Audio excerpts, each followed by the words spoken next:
What's good? Can y'all hear me? Let me see who all here and who can hear me. Got something for you tonight. What's happening, yo? Who all with me, man? Who with me? Welcome to Wyatt-Live, a special edition.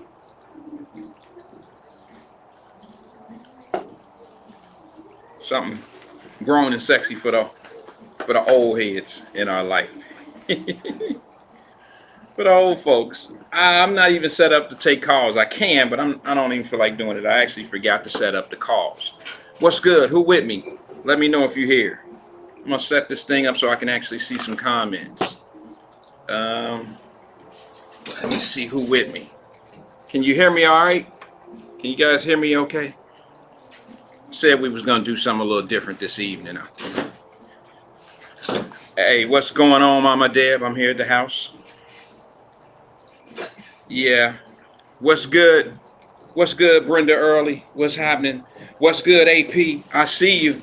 What's happening? A little different. A little different. Can you guys hear me okay? AP says yes. What's happening with everybody, man? My bad. If you caught it earlier, I told you I was coming in and we was going to talk a little bit of something grown and sexy this evening. I'm grown, although about the sexy end of it, but I'm going to do what I do, baby. What's happening? Who all here? Good evening, Wyatt-Live family. What's good, Stephen Speed? Stephen Speed comes in. Like and share. I don't know how long this conversation going to be. I don't know, but we're going to give it a shot. We're going to see. I just wanted to make up for my absence at 5 o'clock earlier today.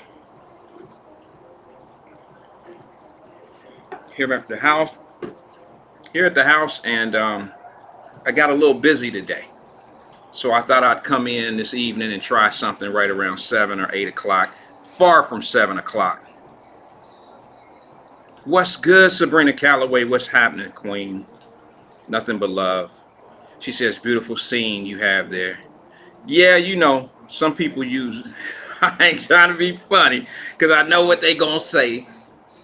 Some people use green screens and backdrops and all that old shit. I'm authentic.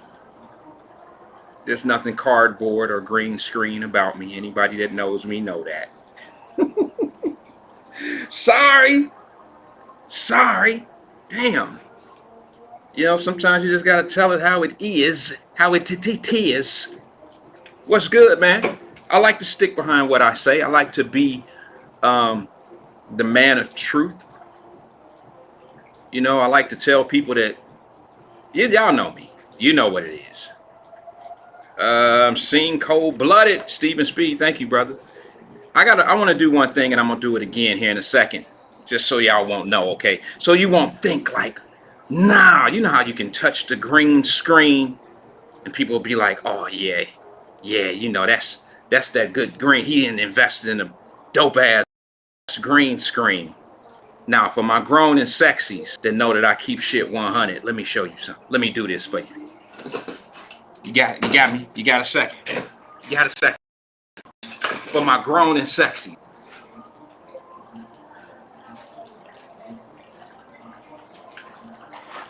I ain't never seen no green screen do this.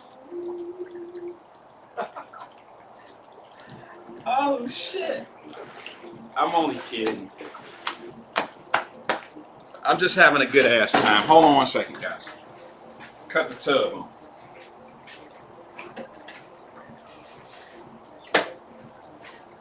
Oh shit, now I'm all wet.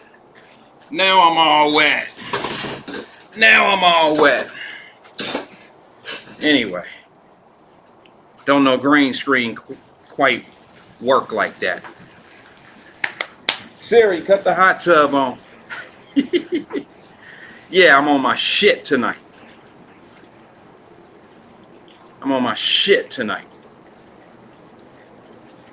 This is rated R. Tonight. I think we're going to do a new show at nighttime for grown-ups. Rated R. How about that? Can you handle that? We sit back and talk about the real shit. Not that 5 o'clock don't be real. Just 5 o'clock is for the, you know, sometime the drunk folks that are getting hypnotized all day, off the day drunk and listening to bullshit. And they go all day with that in their mind. What's good with everybody, man? I ain't got shit to talk about. I thought I'd just come in and chime in on you. I promised you. But I said I was going to have something to talk about, but I really don't. So we're going to make something up. We're going to go as we go. We're going to go as we go. I seen, was it Cleopatra earlier today said something about that 800 million that the United States is giving to Ukraine. Now, y'all know I got a problem with that. You know I got a problem with that 800 million going back over. Man, they up to 2.5 billion, 3.5 billion or some old goofy ass shit going over there. And I'm still cutting checks and shit. I'm still cutting checks for college. Didn't I tell y'all back in October, November, wasn't gonna be no such thing as free college? Shit, this dude ain't even sending barbers to school for free. Beauticians, electricians, you know, future jobs. You know, ain't no free. There's no such thing. What's good, Cindy? My little sister from down the way. What's happening? Now, let me ask y'all this. This might get a few people going. I don't know. You know, the draft is coming up Thursday. NFL draft. I'm wondering who the Bengals going to select. I'm wondering who the Bengals going to take. You know, I don't care. They got a pretty good team. I know they need offensive line, but they went in and got a lot of pieces on that offensive line. They went in and got a whole lot of pieces on that offensive line in free agency. But let me just say this to you. Damn it. Yeah, I'm going to go there with it. I heard Colin Kaepernick is trying to get a spot back in the NFL. I got a little suggestion for him. If you ever watched this Netflix series, it was trash to me. That's just my opinion.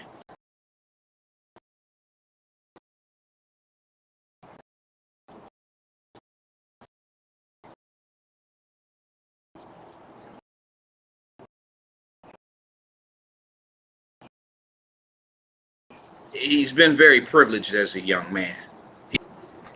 And who honors their position in the NFL. For him to call that a slave trade market.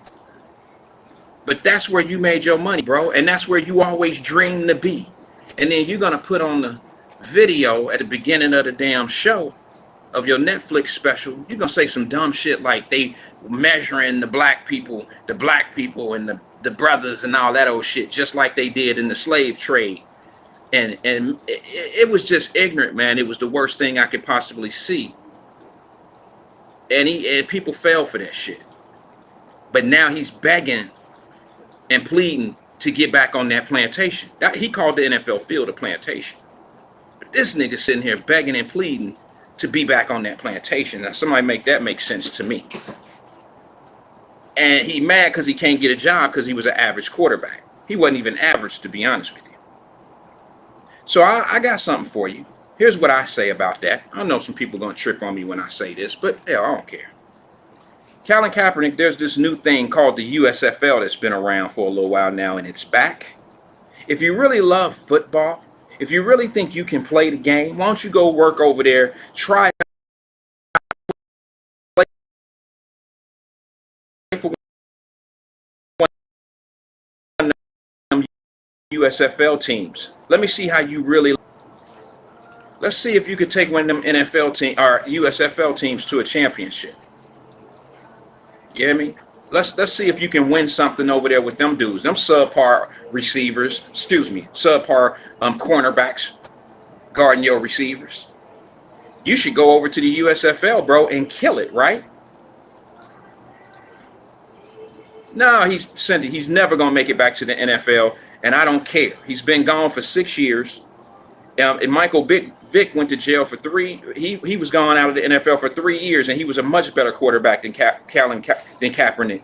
And he couldn't come back and be real effective. He came back and he played, but he wasn't real effective. And there's no way in hell Colin Kaepernick, if he was 6 years younger today, he wouldn't be a good quarterback in the NFL right now. Now, don't get mad at me because his numbers tell the truth about who he is. This ain't got shit to do with black and white, what I'm talking about. But he's a walking contradiction trying to get into an organization like the NFL right now, when all he was talking about was how it was, it was racist and it was a slave trade and it did black folks wrong. Then why you want to be part of that? You made enough money off of the whole argument of what you was putting out there, so why the fuck you want to be part of that? And now you bitching and crying because you can't get a job in the NFL. There's this thing called the CFL, Canadian Football League. There's another league called the USFL. Go play for $500 a week. We'll see how much you love the game. The NFL paid you for whatever, all the chaos shit you was talking about. Nigga, you hit a lick. You kneeled down and you caught traction. The NFL is 70% African American. And come up this Thursday, another draft is coming, and there's 1,500 players in the NFL. 70% of them are African American. Along comes with, guess what? Guess what? $1 million contracts. Multi-million-dollar contracts. If that's a plantation, damn it, where do I sign up? I can use that type of contract myself. So somebody explain to me how the hell the NFL is a plantation. Because this Thursday, there's going to be a first round. There's going to be 32 brand new multi-millionaires. And probably out of 32 of them, 28, maybe 26, probably about 25 of them will be African American. So explain to me what plantation he talking about. And niggas fell for that shit, man. Right in the heat of all of it. Right in the heat of all that shit they out here telling you you can't be, you can't get, everything fucked up out here. Everything fucked up. Every time I hear that, man, it charges me to come forward and keep saying what I'm saying and doing what I'm doing. And every time I hear somebody like that look like me say that shit, I go out and make more money. Every time. That's what I need. I need them to keep talking that false shit, that false narrative shit about how fucked up it is out here for us. I need that. If they did something different than what they doing, if they talk and say shit like, hey, Wyatt, man, we out here making millions, then I might slow down. But as long as they keeping y'all dizzy and drunk on bullshit about how we can't get it, that just leave more for me. Thank you. I don't need no long lines to get to the money. Fuck that. Y'all keep listening to that bullshit about how fucked up it is out here, and I'm gonna keep going and get it. And y'all stay back and bitch and complain with them, because they ain't got no money either. Trust me, there's a path to the goal. There's a path to the goal. It's just they don't know. And the ones that do know, them the ones that know how to use you to get where they going. Yeah, y'all know. I done said this shit a million times. You know it's the truth. It's the truth. They don't want to hear that. You don't want to hear that. But it's cool. Y'all probably wondering, like, why Wyatt do that? Why do I always talk about people and what they talking about? That's because that's what started Wyatt-Live. I'm the counter we can't do shit man. I'm the guy I'm the counter of that. I'm the pro we can. That's the African American pro can. That's what I am. We can do it. Cindy, baby, John Street, 1335. Put your address up there. Put that down the way address up there. We can. We can. So I'm not worried about when people see some people, they think that,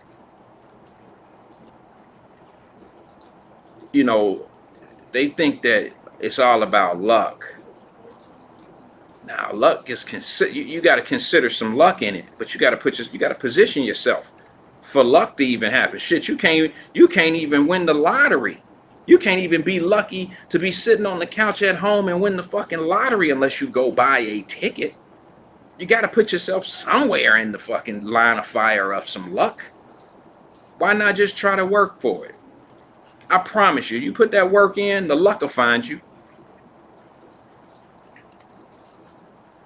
The luck comes second. You put the effort in, the luck will find you. The hard work pay off, but the luck will find you. There's a level of luck in everything we do. Now, all luck ain't good luck. Hold on a second. Hold on a second. I'm getting a little hot.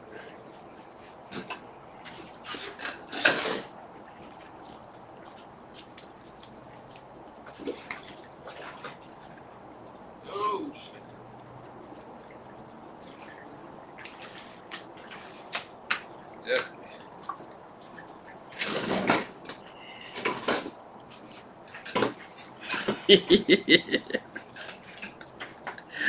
All luck ain't good luck.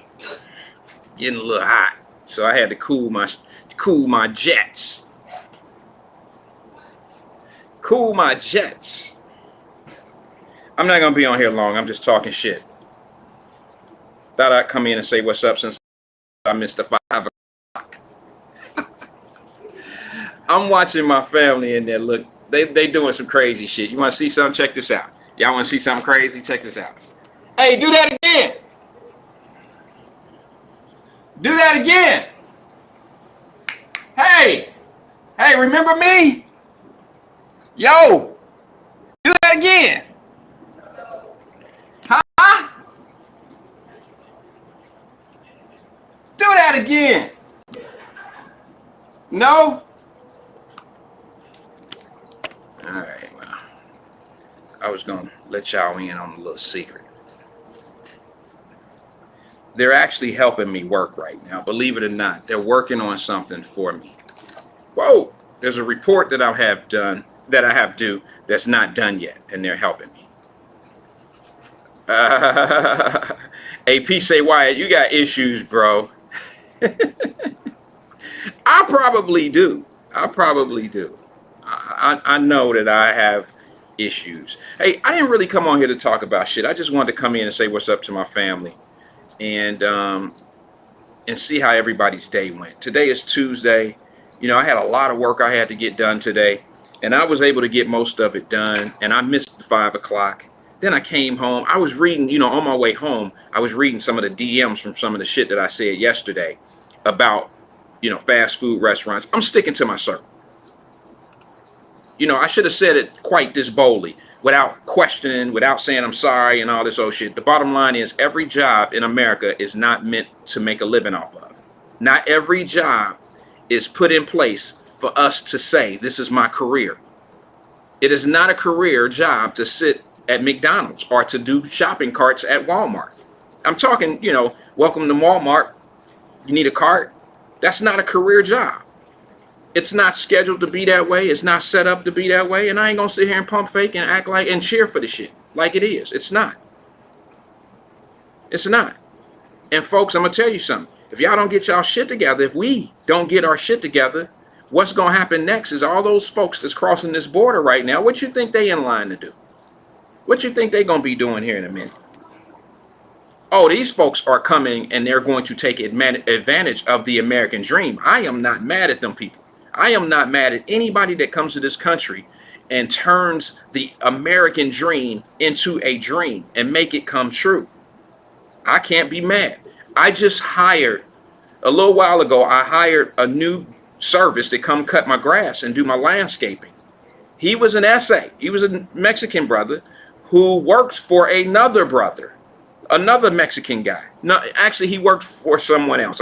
He wasn't, his crew was Mexican. But this guy came and knocked on my front door one day, and he asked me. He came on the day that we wasn't supposed to get our grass cut and landscaping done and shit. He came to the residence, and he said, hey, SA, I can save you money. Say no more. Say no more, SA. Say no more. What did we do? And he saved me some money because he started his own company. Ambitious. He's ambition. He's ambitious. He came here and worked for somebody for a minute.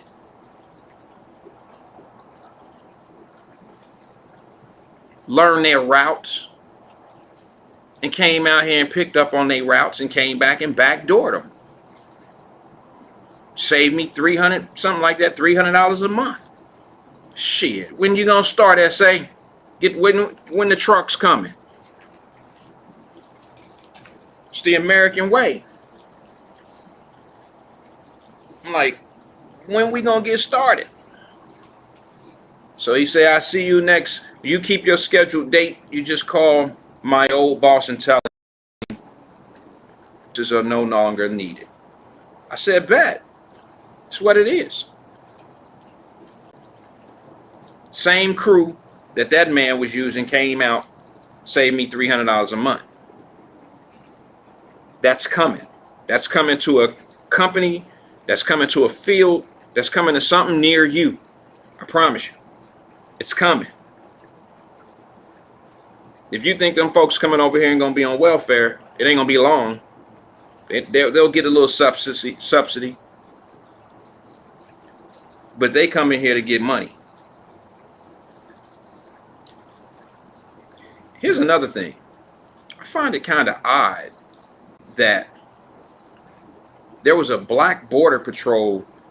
He was not a border patrol, but he was a what was he? He was in the not the Marine Corps, but he was in the what do they call those guys that come out? They're part-time military people. Sorry about that. It's a little late. I'm a little tired. Reserves. He's in the reserves. And he got killed. National Guard. Okay, thank you, AP.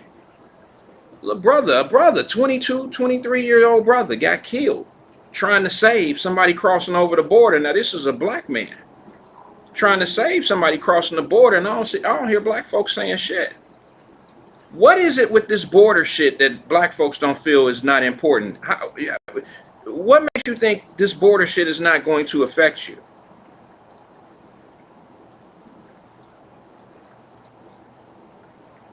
Is it a reason why you feel like we don't need to have a conversation about that type of shit? Is it a reason why black folks are not paying this any attention or feel that it's a necessary conversation?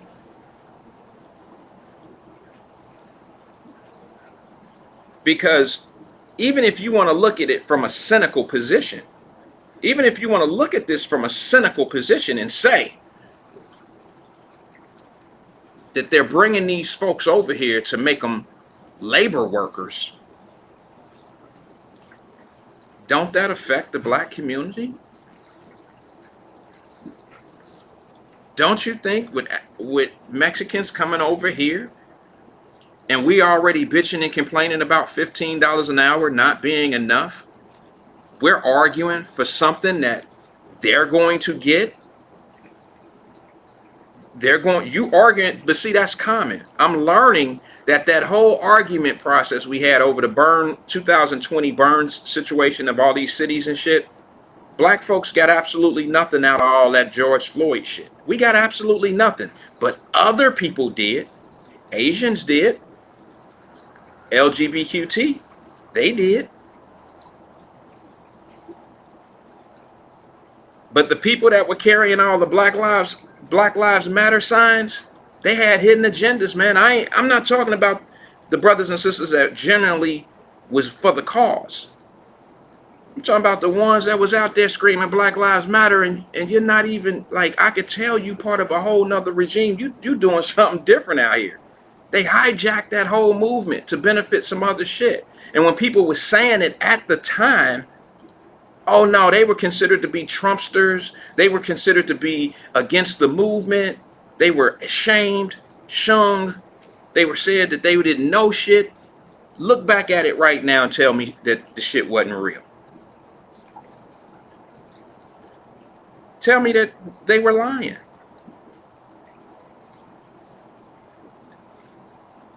Tell me they were lying.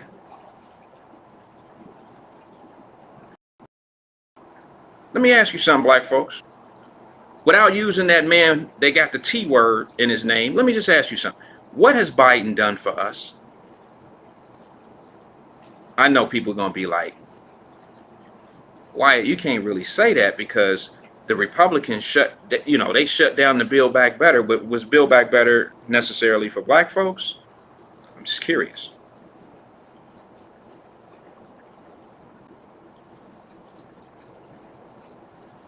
I'm just curious. This ain't popular. This isn't a popular conversation. I know. What's that? No second chances. Oh, that's Cindy. That was a while ago. Sorry about that, sis. I'm just curious. I'm just curious. What are we getting? What are we getting out of America right now? I know what I'm getting.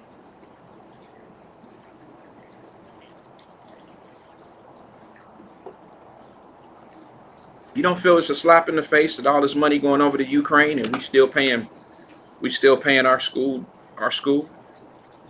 We still paying for tuition. Man, I knew that shit. Y'all knew I wasn't gonna let that go.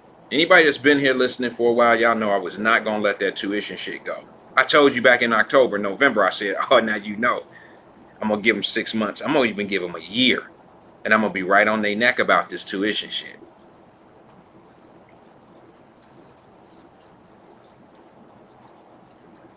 I hear you, Glenn. That's a typical answer. Build Back Better is an American. He says, let me put it on the screen. Glenn says, Build Back Better is in America and black folks are American. Yeah, I agree. I agree. We are American.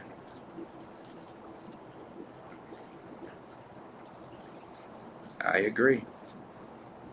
Stephen Speed said HBCUs finally got long due funds.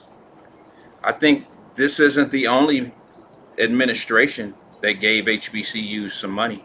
You might want to research that. Obama gave them money as well. Trump administration gave them money. Not quite sure what the numbers were for Biden, but I know he gave them money.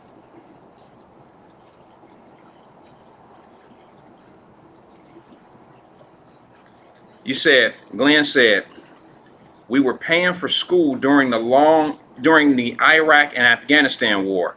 The point? Well, let's just say this, bro. I had never heard anybody talking about free college until Biden was running for president. Never. I don't know if you were listening to the show back then, but I made that a very, very, very strong point back in October, November, that when he was running on bringing free education to us, that it was never going to happen. I stood on my circle on that. I didn't shame him. I didn't call him a liar. I didn't say anything bad. I just said, watch what happened. I don't care about all these pinpoint things that were being talked about. I didn't care about none of that. I just know that I got a $35,000 a year college student. And I said, I know that this is never going to be free. And when Biden the information to the table, he ran on free education for everybody. He brought the numbers up. Nobody else was saying anything like that. This was the shit this man came with. I was okay with all the other lies. I was okay with all the other empty promises, but I was going to stick with this one I felt was fair. I know politicians lie. I know the game. But I just wanted that one to stick real highly. I wanted it to be you see that one star up in the air? You probably can't see it on the screen. I wanted that college thing to be the one thing that stuck out in anything. I didn't care about anything that wasn't going to happen, that he said was going to happen. I didn't care. I know how it goes. They make promises that they can't really control. I understand the whole process. They don't run on, I'm going to try to do this. They don't say that. They say, when I get in office, this is what I'm going to do. Bro, come on, man. Bro, come on. What are you talking about? Holding back student loans until things get back on topic? I mean, until things get back on regular run? Listen, man, that money is old. All right? They're just delaying the college, the money that they just delaying the college loans, bro. I'm out here, okay? Glenn, I'm out here. I got a college student. We didn't research every if and buts and circles and We done lifted every rock and cranny and all that shit. I know what's out here, and I know what's going on. And yeah, they got the school loans on delay, but that's from the COVID situation. It has nothing to do with they working on some shit to make it free. Let's be real. That's not what they doing. And he has done some things that's where shit is tough out here, so parents can't really make these student loan payments, and some people can't make their student loan payments, so they have extended some things. Okay, great. But that don't mean you don't owe. You still owe. Now, AP wrote a little book here, so I'm going to have to see what he say here. He says, I go with politician that puts something on the table I can get with. So far, they just happen to be Dems. Yet you can't discard the fact that Repubs have blocked the majority of those things. Unfortunately, our government rules and procedures allow, sorry about that, bro, I can't read the whole thing. Procedures allow that nonsense. It would take the majority of Congress to pass free college. They control the money. I understand that. I understand that. I just don't like when people say shit that they know that they're not going to get done.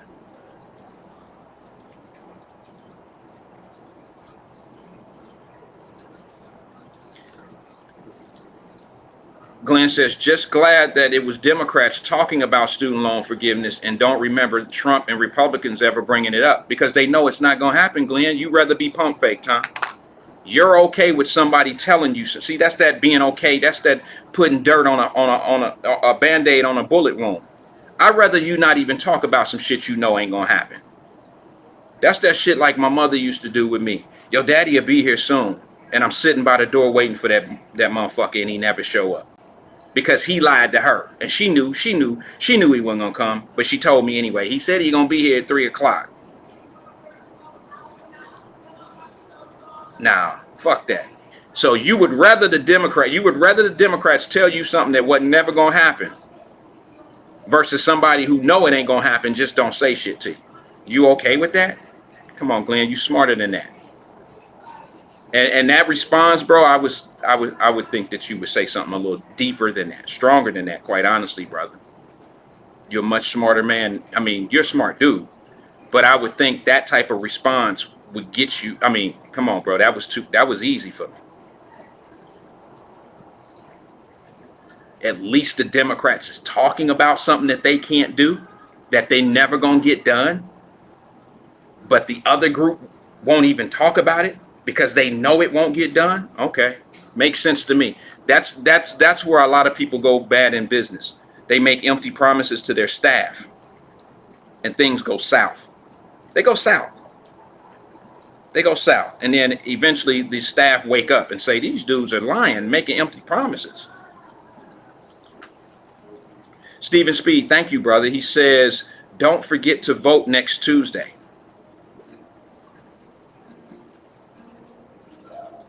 No, it don't make me a critical.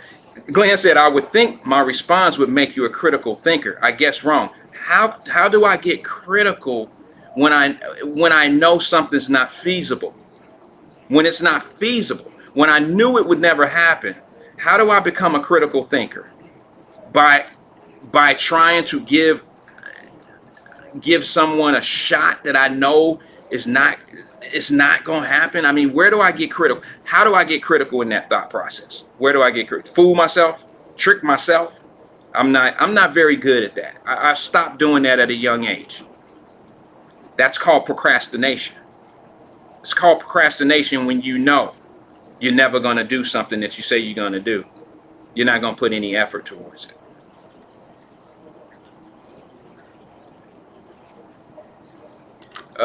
Yeah, I guess so.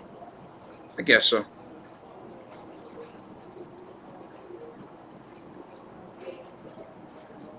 Well, there's certain things, brother. I mean, now you're talking. When you say it's feasible when we bailed out banks and Wall Street under Obama's watch, right? Because banks are too busy. They're too big to fail. That's capitalism in America. But what you just discussed and you comparing apples and oranges there, Glenn. You can't compare college tuition to business that can't fail. if they choose not to ever pay off anybody's student loans, those things, student loan price, unless everybody just completely stops the process of paying student loans, that ain't gonna stop America from spending. But when you're messing with the economy of America, which are the bank institutions that could close down, and it could make us, there was a lot of things that were in the tornado of those failures.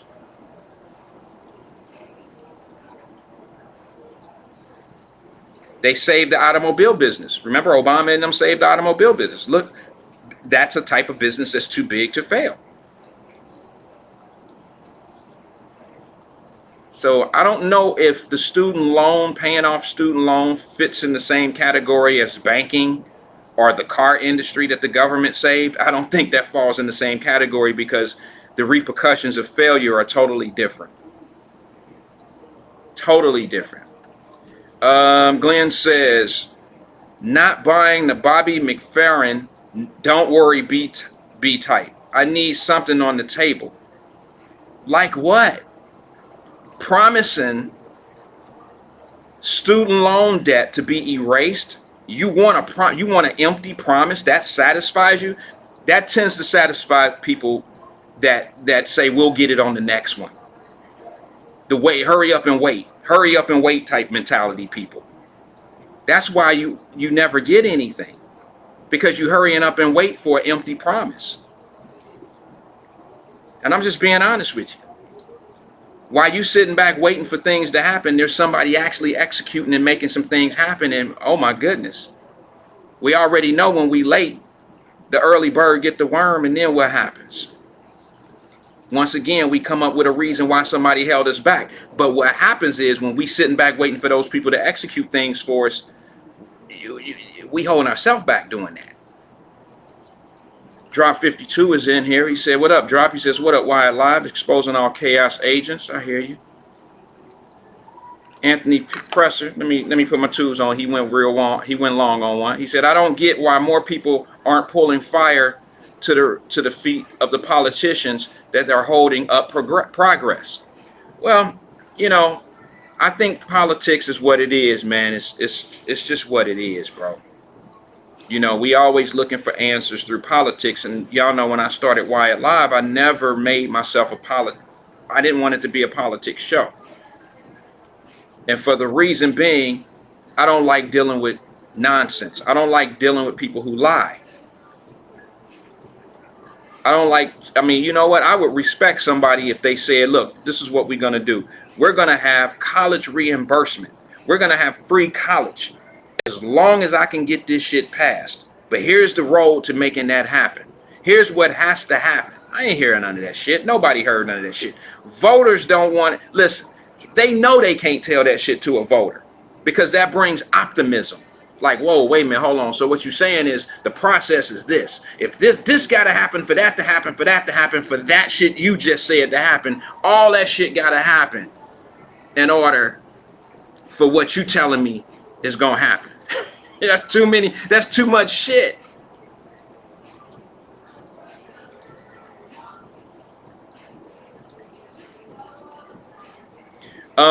Glenn says, no business is too big to fail. If you can't stay in business, you should have a failing plan. Okay. All right. So if no business in America is too big to fail, Glenn, you brought up the banks. Banks were too big to fail in America. You do understand the banking process, right? You do know that mortgage companies would have went under. Everything would have crashed. People's mortgages, everything would have collapsed. It would have been a chaos. It would have been ridiculous. Look at the automobile industry that Obama and them saved with the bailouts. Hundreds of millions of dollars. Well, how many billions of dollars was that? You think they just bailed them out just to bail them out? No, they bailed them out because look at how many small businesses would have failed. When Ford went under, if they would have gone under, they would have took so many companies with them. Look how many Ford dealerships there are in the country. Look how many plants there are. Look how many places. There was a place right in Ohio, in Cincinnati, not in Cincinnati, but somewhere like Lebanon or something like that, Ohio, that makes windshield wiper blades for Fords. That plant almost went under because Ford couldn't pay their invoices. There's so many places like that throughout America that when Ford fails, all these other small businesses fail. Excuse me, I'm getting a little hot.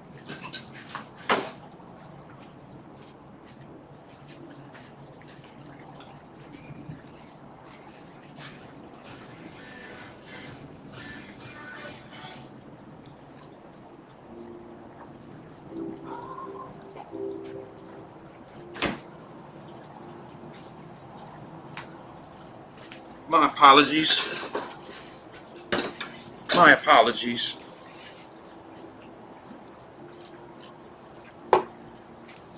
There are businesses in America that are too big to fail.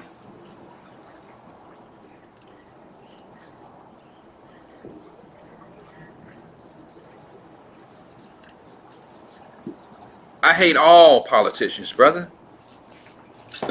You think I like you really think I like Donald Trump, don't you? I like him as much as I like Biden.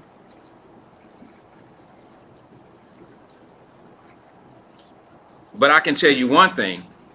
I will tell you this. They all do the same shit, whether you want to admit it or not. If Donald Trump's children were involved in the same shit that Joe Biden's children was involved in right now, if one of Donald Trump's kids was a crackhead, if one of his kids was dealing with foreign land business partners and shit like that, y'all would be losing y'all mind. That'd be the shit. Y'all would talk about that shit all day, every day.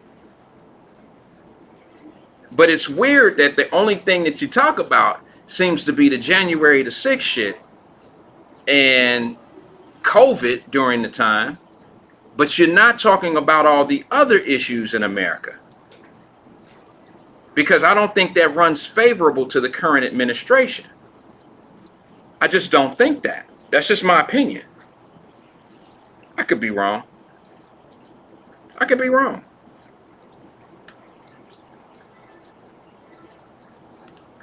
Drop says pension funds could not fail. There's a whole lot of shit that couldn't fail in those businesses. Drop. For people to think that major corporations in America were not in a position that if they failed, that it was not going to be a huge impact in America. Just the fact that Obama and them gave the money up was enough for me. That was not generosity. That was something that was necessary, bro.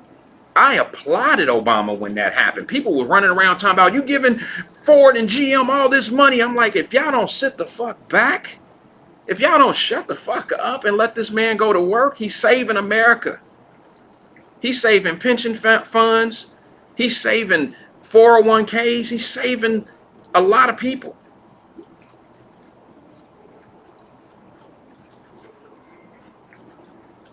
Glenn says, yes, I'm happy as hell a Democrat president bailed out the auto industry. That's why Romney and Republicans lost. Maybe. I don't know. Is that it? Because they bailed out come on. I don't know. I'm smart enough to know that it's not a Democratic or a Republican situation. I know that any president in that position would have done the same thing. I don't think it was a Democratic decision. I think it was the proper decision to make. That's just my opinion. I think that anybody that understands the economics of America and the strength of these corporations that have America by the balls would have made that same decision. I don't care who the president was. I think it was a no-brain decision. And the only people that had a fucking problem with it are people that didn't understand the economics of this world, especially of America. So are you thinking, Glenn or Drop or one of you guys that are politicians, I'm not politicians, excuse me, in political world, do you think that the Republicans would have made a different decision other than what Obama made in that case? I think not. I don't know what the Republican, run was at that time. I can't think back on it, but I think whoever the president was at that time would have made the same decision. It was a no-brainer. It was just a matter of, let's put them on the scale, let's get it paid back. And here's the thing, the industry's paid the money back. They all paid the money back. So it just showed how it was a very smart move to make. It was a necessary move to make, and I'm not mad at it. Matter of fact, that was one of the things that I was rocking with Obama with that. And a lot of people gave Obama hell, but they didn't quite understand. Anthony AP says one got money from the Saudis. Wyatt, who you talking about? Who's the one that got money from the Saudis?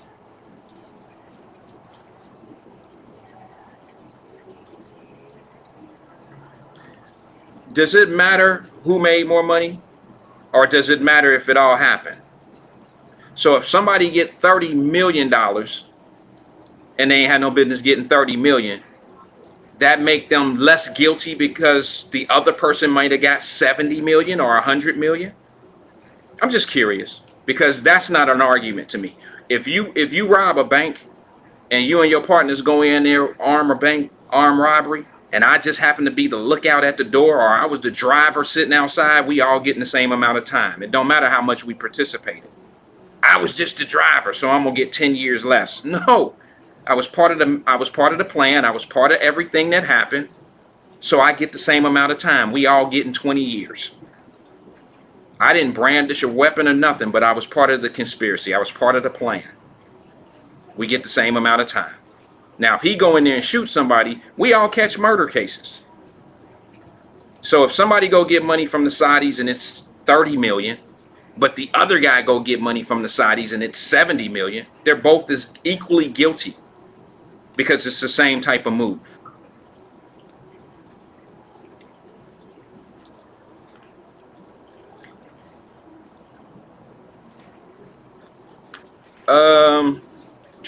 I'm sorry.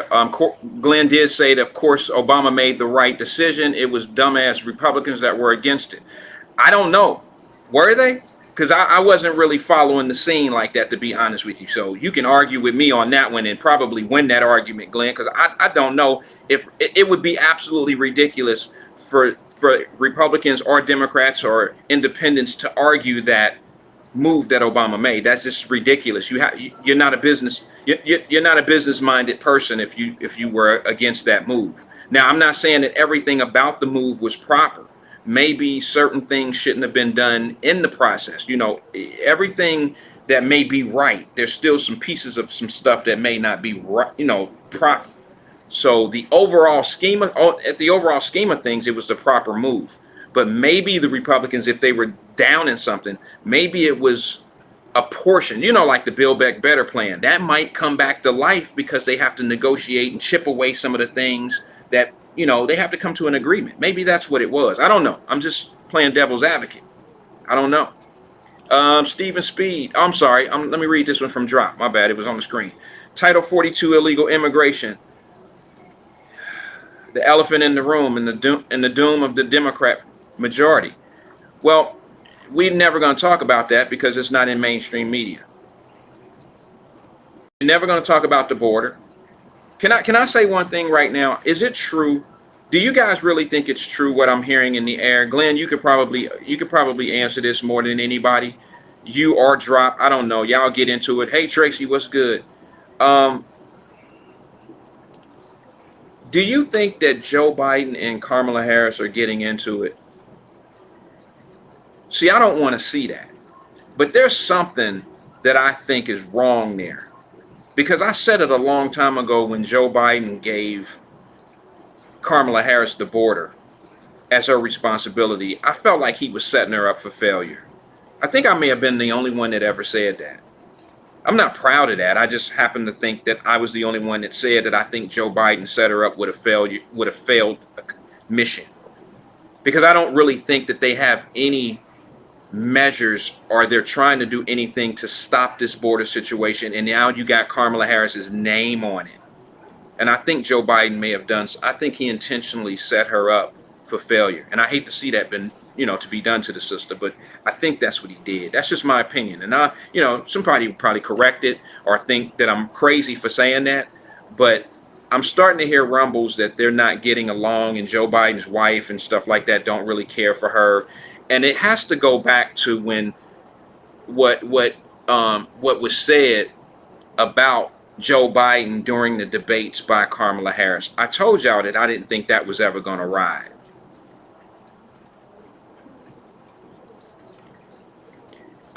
Drop says, Wyatt, who are the majority shareholders of the Twitter stock? That would be Elon Musk. He owned, I believe it was somewhere in the realms of 9 to 11%.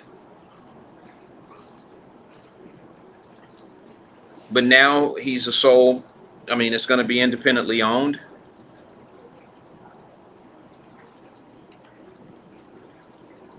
Glenn says, Title 42 is talked about all the time. It's about to end. Good luck. That's what I say. I say good luck to my folks. Good luck to my people. Good luck. I've already spoke my piece on that. Glenn says, no, that's what vice presidents do. Trump gave Mike Pence the coronavirus.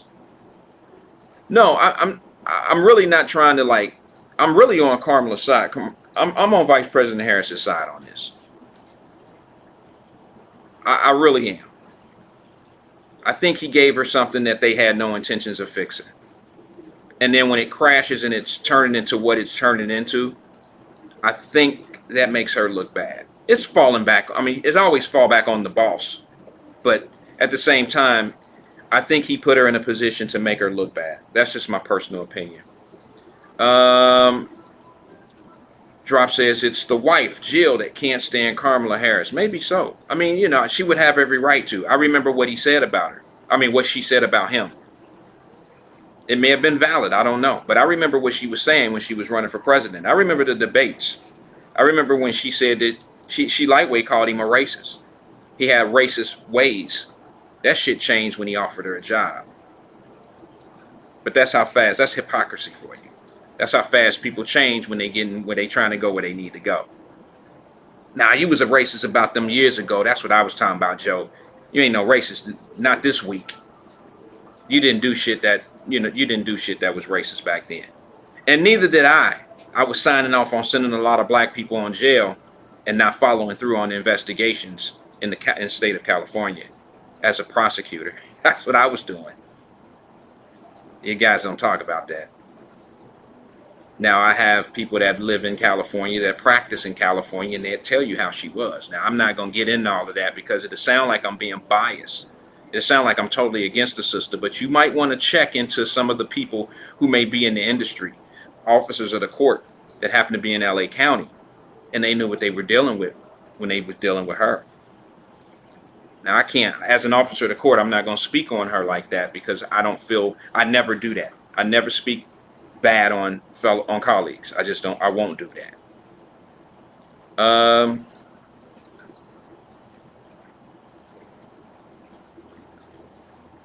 Good. He says, Glenn says, actually, Kamala Harris has had a pretty good month. She's been on the world stage and got her groove back somewhat. Doing what? Interviews? I'm just curious, like, doing what? Being back on the world stage puts you what, in front of the camera, or being able to answer questions and solving situations and problems? Because I want to see some of the solutions. I just think Biden, quite frankly, whether y'all agree with me or not, I think Biden, and it'll probably come out sometime from now. I just think Biden gave her something that he knew he had no intentions of fixing, and he put her name on it. I'm not going to continue to say that, but that's what I think. Jenny, what's good? She says, good evening to everybody. She says, I'm late, but I will catch up the replay later. Thank you.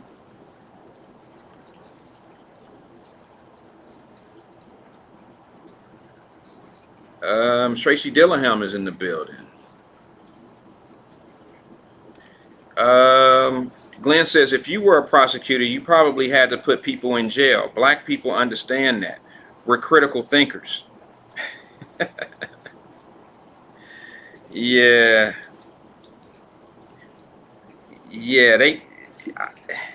Black people who put black people in jail unjustly, they call them sellouts. That's what y'all call black people who do shit like that. You call them a sellout. Now we got to be critical thinker because it's her. See, a sellout is somebody that y'all call who's following the law and locking black people up because black people are committing crimes. And then you say, but you just doing it, you in the part of the system, and you just doing with them system, you following them white boys' rules and they laws. You a sellout, brother. Unless you're Kamala Harris, who turns into the VP. And now you're a critical thinker.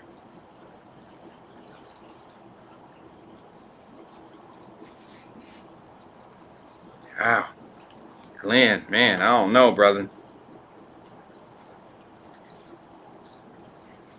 I don't know about that. Yes, a green screen, Tracy Dillingham. He says, you got a nice backdrop out there, Wyatt. Let's see. Let me check it out real fast.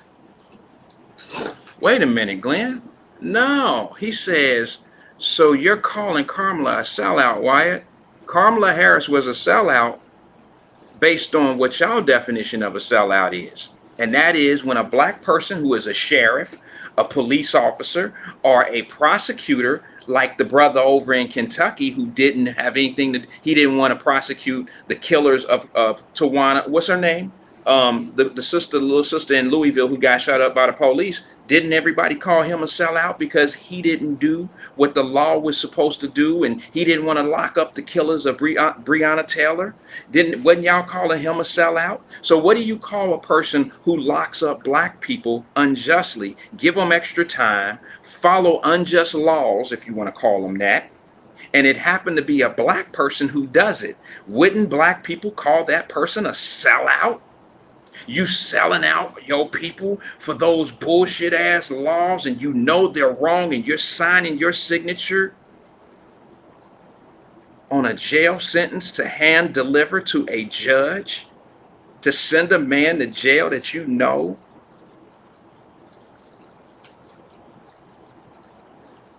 y'all didn't follow proper procedures and you went ahead and did it anyway? You would call a black person that's involved in something like that, you wouldn't call that person a sellout? Okay. All right. I don't have to call her a sellout. I'll let you define what a sellout is, and then you decide if you want to call that person a sellout. I know a lot of people out in the West Coast who could tell you some situations.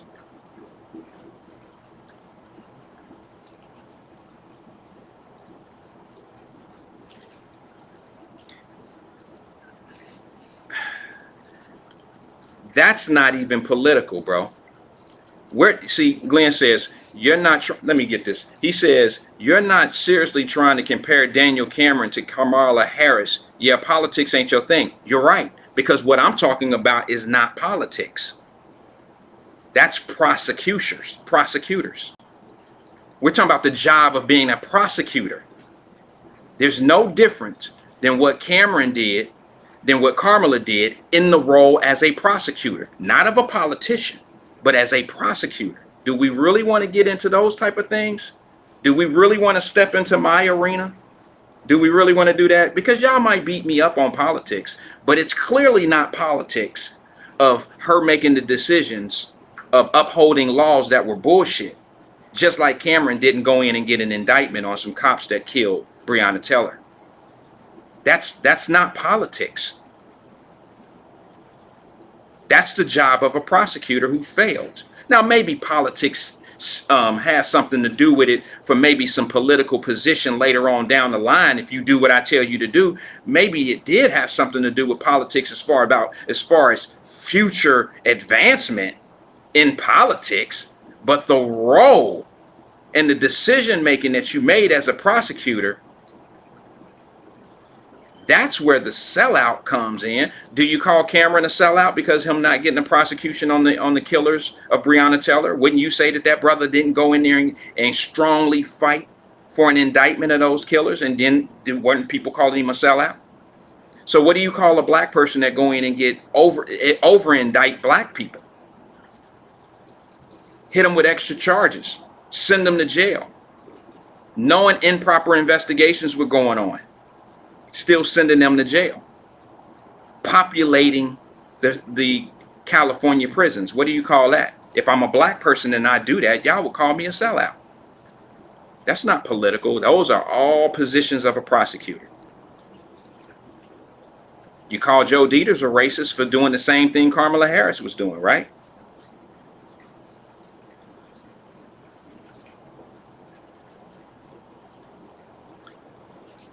If you say so.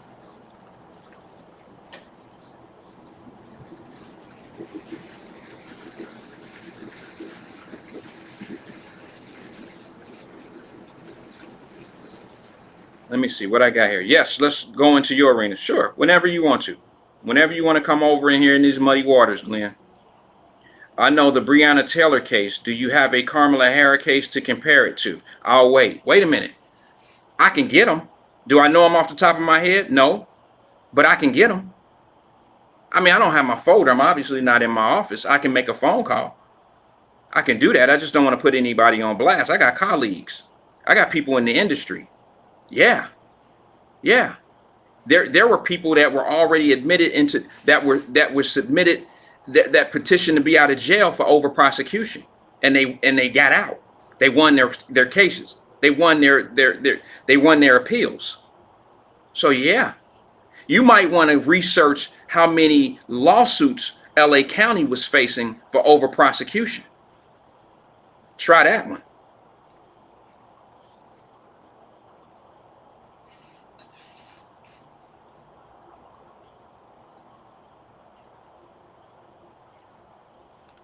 Glenn says, I know that Joe Dieters is a racist. I listen to him down the dial. I mean, people could say that, listen, man, real talk. If y'all knew how much money Joe Dieters has cost me professionally, I should really be on here cutting his ass up. I should be on here talking about him something awful. But I'm not going to do that because I'm not the type to gaslight anything. I'm not going to sit back here and show bias against that man because, personally, as a business, he's cost me money, and some of the decisions that he's made has hurt me, in business, it really has. But I'm not that type of individual to pass my pains and suffering from an individual and pass it over to you. Now, if he does something wrong, I'm first to admit it, and I'll be like, yeah, that was bad. Like the lady who left her kid in the car. Was that in Hamilton County? The Dunkin' Donut lady, I call her. She left her son or daughter in the car and died of heat exhaustion, and he didn't give her any time. I think what you guys have to understand is there's a process to that. See, it wasn't just Joe Dieters that failed there. I think what happened was the chief of police also failed there. I think your police department failed there. What you have to understand is if the police file charges, it is the job of the prosecutor's office to move forward. And then if the prosecutor's office denies the case and says we don't have a case here, or personally decides to, well, enough suffering from the kid being lost, this is what happens. The Cincinnati Police Department is supposed to press down on there and request a special prosecutor. That never happened. You can move your local prosecutor. Do I need to really go there? Do you think it's a prosecutor's job to always bring in a special prosecutor on a case? You don't think the police department, the investigators have that same type of influence? You don't think the police chief could say, no, we want to move forward on this case? You don't think they can do that? You think Joe Dieters has enough power where he can make a case happen or make it go away if he don't want it to happen? That's not how it works. Joe Dieters can do a lot, but there's a lot that he can't do, and I don't think people know that.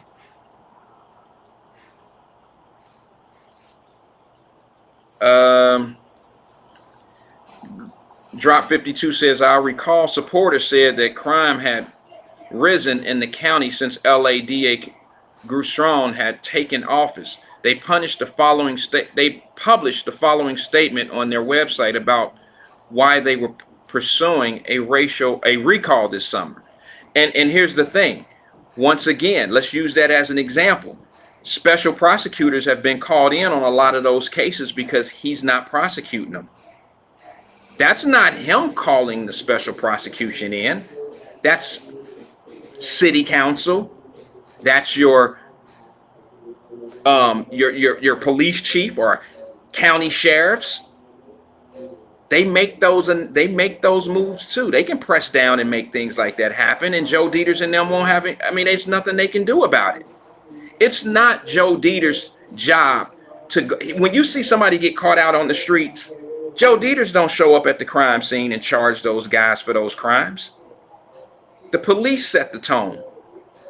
They formally charge these folks. It's up to the prosecutor's office to move the charges forward. And if the prosecutor decides that they don't want to do it, the police department can press down on that office. And they can say he's a cop killer. He's this, he's that. You don't want to prosecute somebody that left a baby in the car? You don't feel there's a case there? The only reason why they didn't do that, Glenn, the only reason why they didn't do that, guys, is because they probably felt just like Joe Dieters in that case. I disagree with it.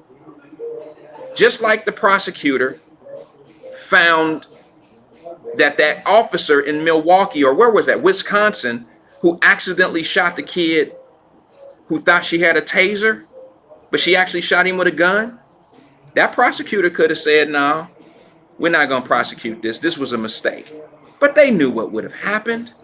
Not only would the city have got torn up, but they know a special prosecutor would have been called in. Just like Aubrey down there. That got so much exposure. Do you think the prosecutor, who you think called in the special prosecutor down in the Aubrey case? The prosecutor that ended up getting prosecuted for lack of duty? The one who was trying to keep those McVeigh, those brothers, you know, the father and son, father and son, not brothers, the father and son out of the loop of things? Do you really think it was that prosecutor that called in a special prosecutor? No. The police had something to do with that. The pressure of city council, public opinion, the opinion of public came down. All of that played a part. So I'm tired of hearing how much Joe Dieters is a name that y'all like to use to kind of give it a certain feel. But I think people give Joe Dieters too much power. I really do. Excuse me.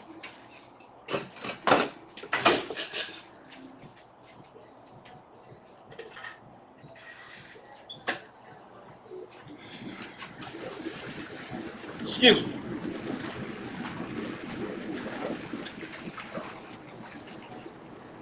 It's a little hot.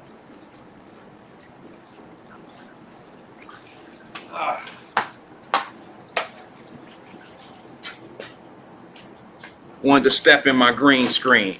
I was getting hot, y'all. My apologies.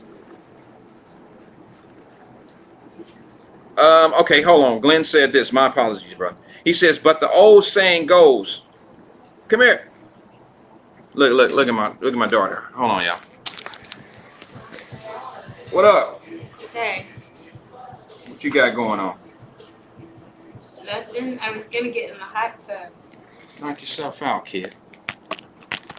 I can talk while you're over there. No big deal.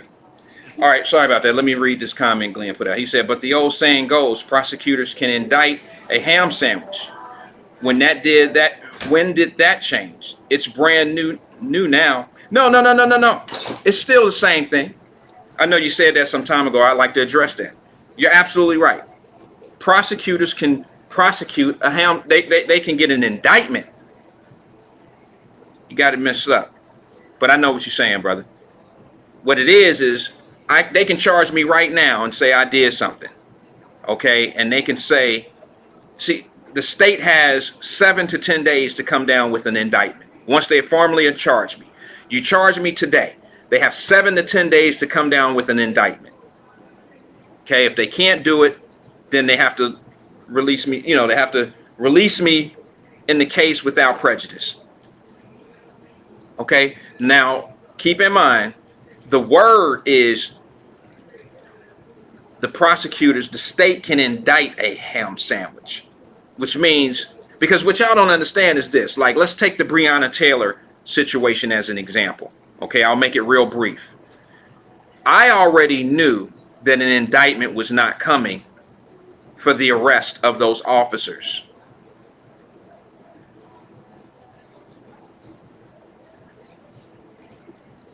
I already knew an arrest was an indictment wasn't coming when they called in the military guys, and when you look for Cameron to go in there and get an indictment to a secret jury.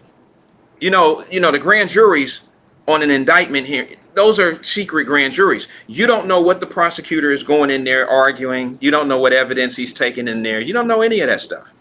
And I told people a long time ago, a week before the announcement came out, I said, put your seatbelt on. Because this is not looking good. They're not coming back with an indictment because this prosecutor does not want an indictment here. You don't know what he's taking in there. And he may not even have taken in this closed grand jury hearing. He may not have even taken evidence or any argument at all in there about the killers of Breonna Taylor. And I was saying that at the time, and I was trying to say it as kindly and have as much diplomacy as I possibly could in that case.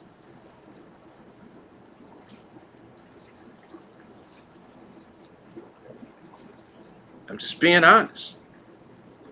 So yes, Glenn said the word is they can prosecute a ham sandwich. I'm saying you can get an indictment on a ham sandwich. That don't mean you're guilty. Because when the prosecutors go into the office, to the grand jury's office, and they give their case, we don't even know who the grand jury is. Nobody knows who they are. No one knows how they came up with the conclusion of, yes, we feel we have enough evidence to move forward with a case. Nobody ever knows that. And let me just say this for the record. If you or your child is in front of a grand jury hearing and they're not there because they're not allowed to be there, okay, as far as to see it under an indictment, don't hire an attorney to go in and stop you from being indicted, because that's not ever going to happen. An attorney's not even privileged to go into an indictment hearing. That's strictly the prosecutor and the grand jury, and you have no control over what's being said or what's being done in that closed hearing. So if you're paying an attorney to go in there and stop you from being indicted, he's tricking you. He or she is tricking you.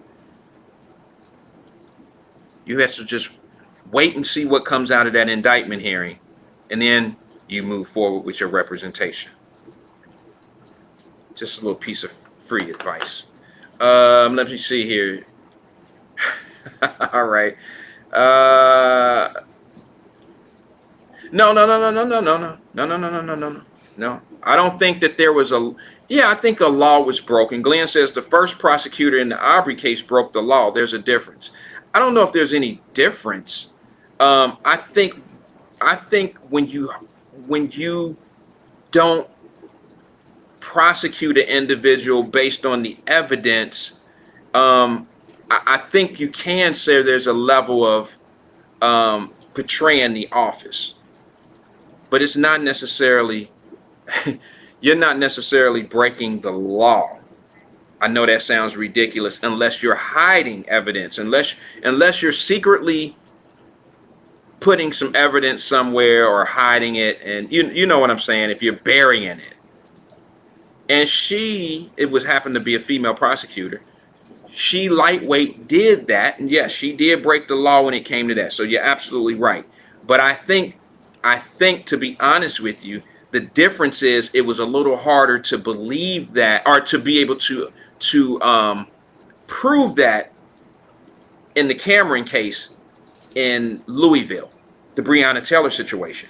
I think it's a little harder to believe the intent that the police officers purposely went in and killed Breonna Taylor. And when you have let me just say this to you guys. Murder is the hardest thing to get a conviction on. Murder is the easiest, unless you got the smoking gun in your hand. Murder is probably one of the hardest things you can get an indictment, but it's a very hard prosecution. It's a very hard case to get a guilty verdict on.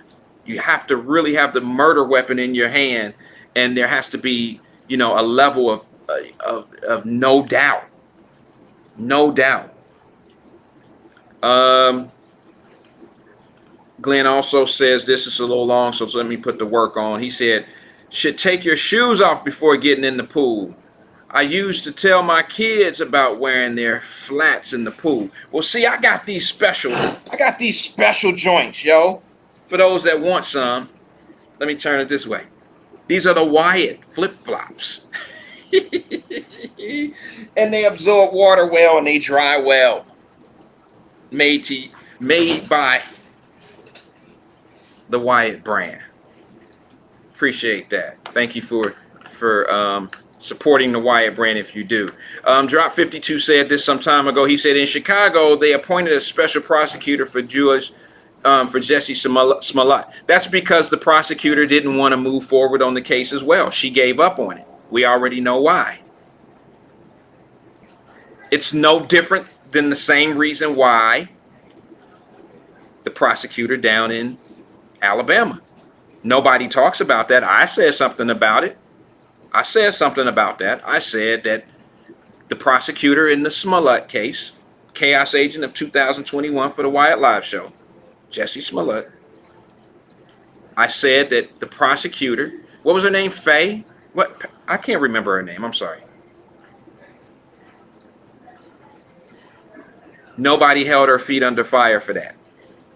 Hundreds of thousands of dollars was spent in that case of policing.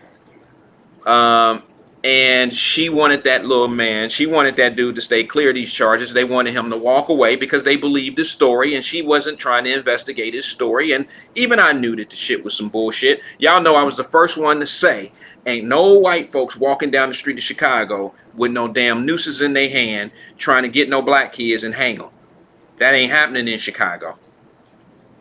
When I said that shit, everybody laughed and was like, oh, you crazy. 2 weeks later, they start talking about the shit, and all of a sudden, they start talking about white men walking down the street with nooses that would never happen in Chicago. And I felt like, okay, I rubbed my crystal ball again and said some shit that they start talking about later. Steven Speed, what's up, bro? He says, how can I earn Florida property like Wyatt in 10 years? Well,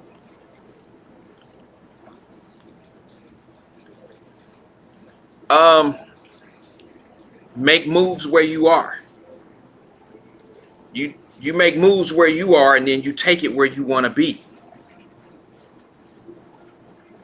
I mean, my investments, the things that I've done were not in Florida, quite frankly, not at the beginning. So I made the best of whatever I had to do, and I made it where I needed to make it, and then I went to where I wanted to be. I'm just being honest with you, Steven. So y'all hear me all the time tell you that America is for sale. America is for sale, brother. And I'm here to tell you. And I don't even want to tell you. I like showing people. Fuck that. You know, they say I talk too much. All right, well, I'm going to stop talking and I'm going to start showing. Some say that's arrogant. So what? Y'all don't think that shit arrogant in rap videos. You don't think it's arrogant when Rick Ross, the rapper, talking about, I got 50 wing stops. So what, nigga? Stop talking about what you got and show people what you got and show them how to get it with you. That's what I say.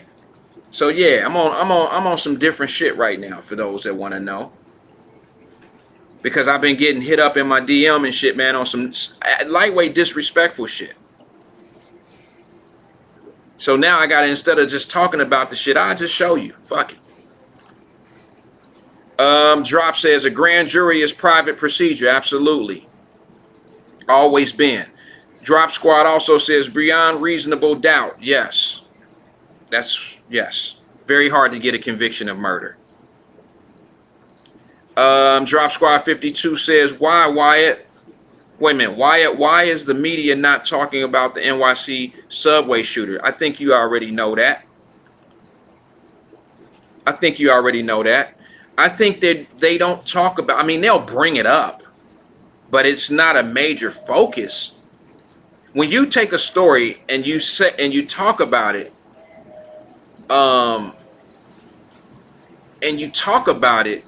for 20 seconds, that's not a focused story. Yeah, it's like the murders that go on in Cincinnati, man. I don't care if it's a white person or a black person that gets murdered. I think when people only talk about it because it happened last night and then it goes away and then wait for the next situation.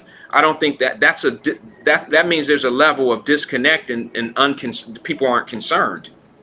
It seemed like they telling us that shit is happening over there, so we won't go over there. Or when you go over there, be careful. That's how I take it. Nobody ever comes up with these solutions. And then 6 months or 7 months later, then we see an indictment come down on a kid who's 15 years old and he killed 3 people. And those were 3 stories that we heard about and we gave up on and didn't give a fuck about no more. Explain that. Explain that. Glenn says, why people always picking on you? They don't pick on me. They say things. See, you got to understand, Glenn, let's be honest, bro. Let's be honest. We're visual people. You know, we're visual people. African Americans, us, me included. We're visual people. And I just feel like sometimes when we talk our game, and I'm like that, bro. Like, don't talk to me about shit. You got to show me. So I'm talking about myself when I say this as well. Don't tell me how we gonna get money. Nigga, show me how you get money, then I might listen to you. That's how I am as an individual. Let me say this to you. If I'm gonna get into an investment group, if I'm gonna get into a group with people and you talking about controlling some of my money and moving my assets around to contribute to this particular group, nigga, you gotta show me that you know how to get money. You can't have what we all got and think you about to do something better than me. That ain't how it works in my world. I come from a world where I'm a sponge. If I want something, it's like a lawyer. When I go get a lawyer to handle anything for me, he has to have already proven himself as a winner in that category of whatever we dealing with. Make sense? If I go get a financial advisor and I want to get into the tech space, this motherfucker got to be Star Trek. He got to be Dr. Spock. I can't go in and have just as much knowledge of him and I'm gonna hand my money to him just because he has a background in stocks or in tech. He has to have more dividends coming in that area from than what I do for me to even pay attention to him. So it's like this, bro. Honestly, you asked enough why are people messing with me? That it's not really messing with me. It's when they make derogatory statements about he talk too much. Show me that type of shit. So that's what I do. Nobody's really saying shit like, I don't fuck with Wyatt, or he be talking, he owe me money, how he gonna be on their flaw? It ain't like that. That ain't what I'm talking about. It's when people say things, Glenn, to be honest with you, brother, I'll direct this to you, not saying you're the one, but you asked this question. When people say things like he think it's easy or everybody ain't got it like that, so how you gonna make it seem like everybody can do it? Shit like that, bro. Like, that's like negative to me. So what I try to do is I try to say, okay, I was on welfare, my mom, all that shit. 1335 John Street, all that shit. Because a lot of people are visual. And what happens is this. When you're dealing with people that are visual, they only see your glory and they don't never hear the story. So is it fair for me to be able to put some story to some of the shit that I've been through and had to overcome and had to be part of in order to get to a certain place in life? I think I owe that to some people that pay attention. Here's the thing, bro. Not you. I'm talking about in general. The motherfuckers that don't really want to like really, conceive it, like take it in. If you really don't want to, they don't listen. They don't have to listen. I'm not here for those people that don't want to take it in and listen. I'm for the people who I can motivate and wake up every day. And I can get them to believe. That's it, bro, because I'm not a negative person. Do I ever go hard on some negativity? I might try to tear some negativity down, and sometimes you got to use fire with fire. That's my position on that. Let's see here. Glenn says, I started investing by reading up on it myself. Let me put these on. Sorry about that, guys. I started investing by reading up on it myself. Then I hired a black female financial advisor planner. That's why I just bought a car last weekend. I put myself in a position to get it.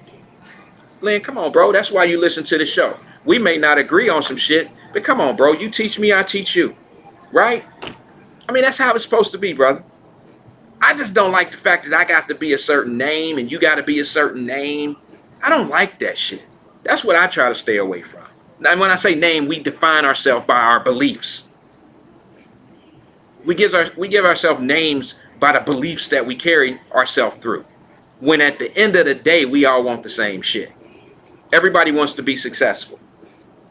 Everybody wants to be successful. See something.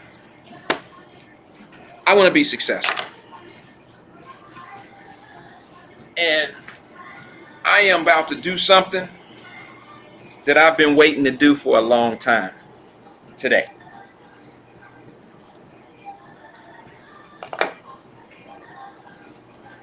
I'll see you guys in a little bit. Thanks for tuning in.